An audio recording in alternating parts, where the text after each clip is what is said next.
nous ouvrons la parole de Dieu. Pour cet immense bonheur, Alléluia, que tu as mis dans mon cœur. Alléluia. Pour cet immense bonheur, Alléluia, que tu as mis dans mon cœur. Alléluia. Je vais te chanter, Seigneur. Alléluia. En toi, en moi, tu es ta demeure. Alléluia. Oh, Alléluia. Alléluia. Alléluia. Alléluia. En moi, tu es ta demeure. Alléluia. Oui, c'est un immense bonheur que l'Éternel met dans nos cœurs. C'est immense bonheur afin que nous puissions le chanter, le célébrer.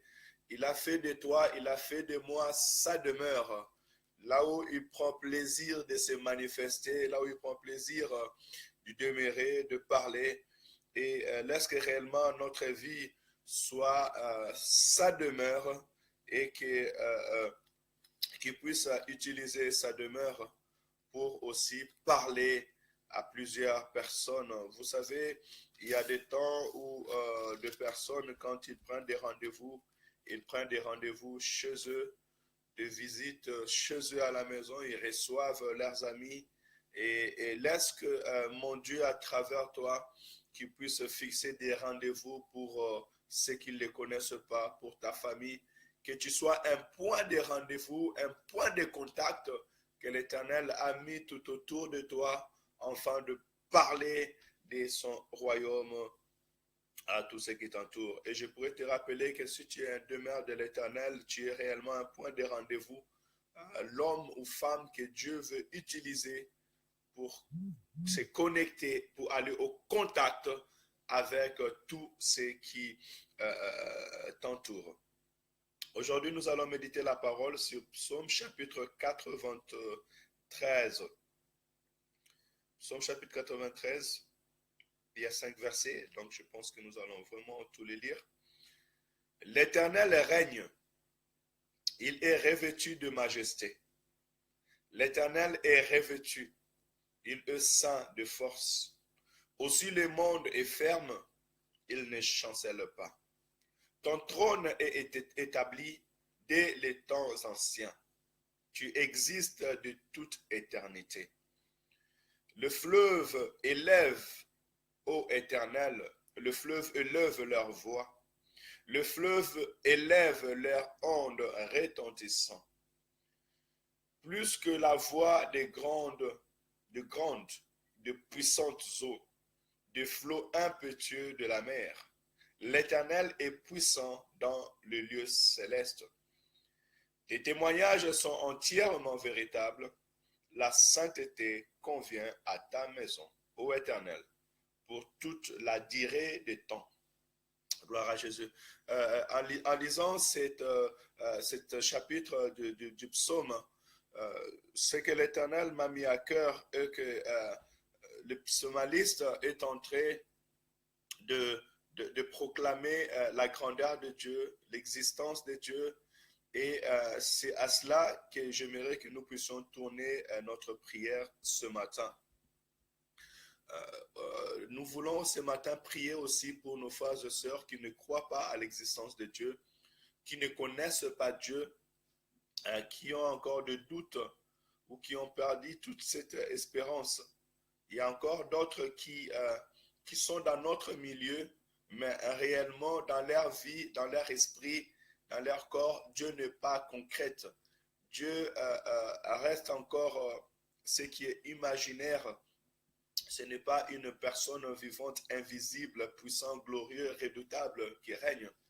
Et j'aimerais dire à travers cette psaume, même le verset 2 qui dit « Ton trône est établi dès les temps anciens, tu existes de toute l'éternité. » Nous voyons que le psalmiste est en train de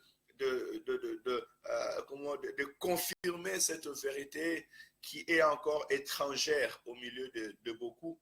Et en lisant la parole, je vois Dieu se fait connaître à son peuple. Même Abraham, avant qu'il devienne notre père de la foi, Dieu se fait connaître en lui.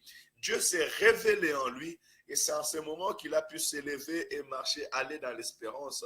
Et en tout moment où il avait des doutes, en tout moment où il passait des obstacles, en tout moment où il devait aller encore d'une étape de sa foi à une autre étape, Dieu venait se révéler en lui, même parmi les épreuves. Lorsqu'il a amené son fils pour aller lui mettre au sacrifice, encore là, Dieu s'est révélé en lui. Vous voyez, dans notre vie, nous avons réellement besoin que Dieu puisse se révéler.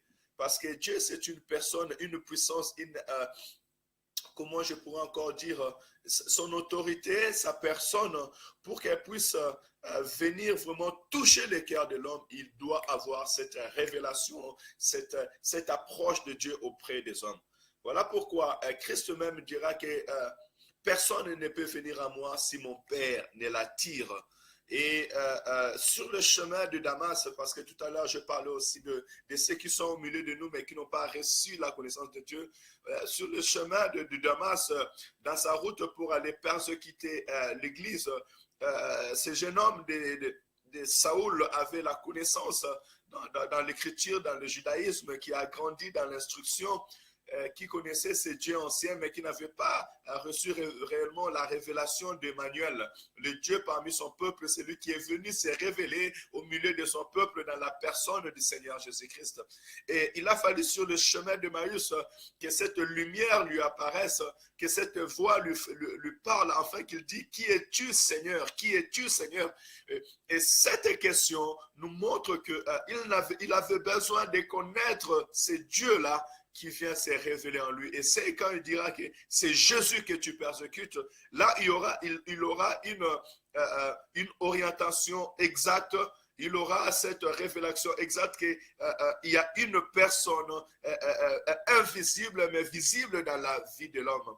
Voilà pourquoi j'aimerais réellement ce matin nous puissions prier pour nos familles, prier pour ceux qui nous entourent, prier pour nos enfants afin qu'ils puissent connaître ce Dieu. Que ce Dieu, le Dieu que nous prions, puisse se révéler dans la vie de mon frère et dans la vie de ma soeur.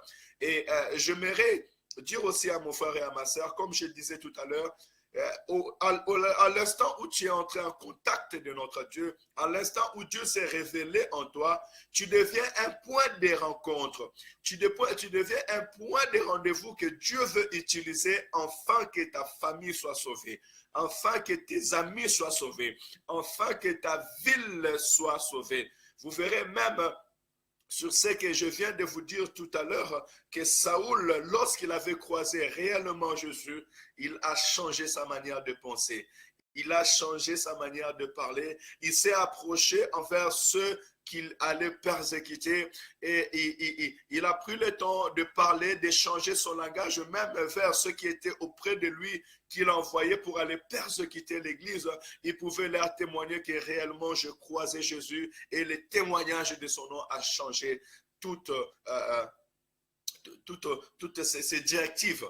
Et je vous encourage ce matin à prier pour nos frères et sœurs qui n'ont pas la connaissance de l'Éternel notre Dieu, ceux qui n'ont pas reçu la révélation du Fils de l'homme. Connaître Dieu, il est important, et j'aimerais aussi dans ta vie ce matin que tu puisses dire à l'Éternel, Papa, fais-toi connaître dans ma vie. Nous avons besoin de la connaissance non seulement de notre Dieu, mais aussi de sa grandeur et de sa puissance. Au verset 4, il nous dit, l'Éternel est puissant dans le lieu céleste. L'Éternel est puissant dans les lieux célestes. Nous avons besoin aussi de contempler sa grandeur, de contempler sa main puissante. Et je proclame que cette semaine, que la gloire de l'Éternel réellement soit quelque chose de concret. Et si tu le vis, ne reste pas seulement stagné sur ce point, mais cherche que la manifestation de la puissance de Dieu t'accompagne, afin que le monde sache que réellement il y a un Dieu, réellement il y a un créateur, réellement il y a une puissance dans le lieu céleste qui règne et que cette puissance n'est pas destinée seulement à rester dans le lieu céleste, mais à venir aussi se manifester au milieu des fils de l'homme. Voilà même pourquoi le Seigneur Jésus dira que ta volonté soit faite sur la terre comme aux cieux. Comme aux cieux, il est majestueux, comme aux cieux, il est puissant, comme aux cieux, il est glorieux, comme aux cieux, les esprits et les anges se prosternent devant lui, comme aux cieux, il règne et le diable ne peut pas se déguiser. De la même manière aussi, sur la terre, notre Dieu doit régner dans nos vies, notre Dieu doit régner tout autour de nous. Aucune puissance des ténèbres ne peut se déguiser si réellement nous sommes connectés à l'Éternel. Voilà pourquoi quand notre Seigneur marchait sur la terre, les démoniaques devaient se prosterner et les esprits méchants devaient quitter le corps. Des malades devaient être guéris et des vies devaient être transformées. Des villes devaient être troublées et des familles devaient recevoir la guérison. Des femmes qui pleuraient devaient retrouver la vie. Et tout cela par l'Esprit de l'Éternel. Donc mon cœur réellement ce matin est tourné vers ceux qui n'ont pas eu ce contact avec Dieu. Mon cœur est tourné réellement pour ceux qui ne croient pas encore à l'existence de notre Dieu. Et je prie ce matin que l'Éternel, notre Dieu, se fasse connaître dans leur vie au nom de Jésus. Alléluia.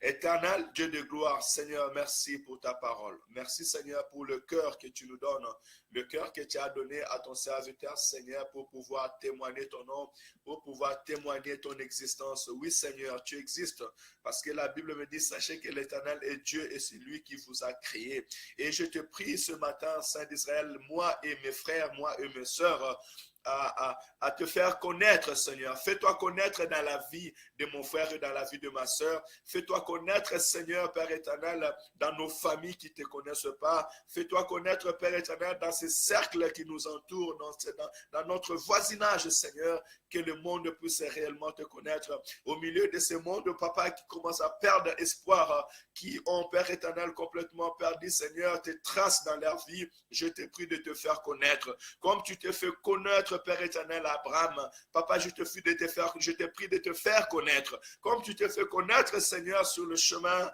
Père éternel, de Moïse, Père éternel, je te prie de te faire connaître au milieu de nous. Et donne aussi, Seigneur Jésus, cette vision claire dans la vie de mon frère, dans la vie de ma soeur. Cette appartenance claire dans la vie de mon frère et dans la vie de ma soeur, Seigneur. Révèle-toi, Seigneur, à ton peuple, comme tu t'es révélé, Seigneur, dans la chambre haute, au milieu de tes disciples, comme tu as apparu sur le chemin de Maüs, Père éternel, avec ses disciples, Seigneur, pour les rassurer. Révèle-toi dans ta parole, Seigneur. Ouvre-nous les yeux, ouvre-nous les oreilles spirituelles et permets-nous, Seigneur, réellement de contempler ta gloire. Que ta présence soit quelque chose de concret dans la vie de mon frère et dans la vie de ma soeur. Papa, bénis ton église, bénis mes frères et sœurs ce matin là où ils sont, afin que notre vie soit un point de contact envers nos amis au travail, envers nos voisins, Seigneur. Que le monde puisse contempler ta gloire. Seigneur, tu existes, tu es puissant, glorieux dans les lieux célestes.